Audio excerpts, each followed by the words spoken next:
Chargesheet तयार होताना हे चार्जशीट मधले फोटो आहेत. चार्जशीट मध्ये सगळे पेनड्राईव्ह आहेत, सगळे व्हिडिओज आहेत. हे मंत्रालयातल्या ज्येष्ठ मंत्र्यांना माहित नाही, त्यांना विश्वासात घेतलं गेलं नाही. असं कधी झालंय काय? कुठलेही चार्जशीट आणि कुठलाही दाखला जो कोर्टात दिला जातो तो सरकारच्या वतीने अधिकारी देतात. It is on behalf of the government. गव्हर्नमेंटला माहित नाही असं कसं होऊ शकतं?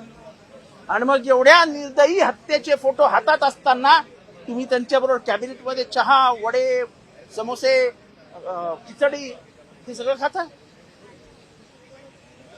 अरे एवढ्या निर्दयी, एवढ्या क्रूर हत्या झाल्या असताना तुम्ही त्याच्यावर बसू कसे शकले?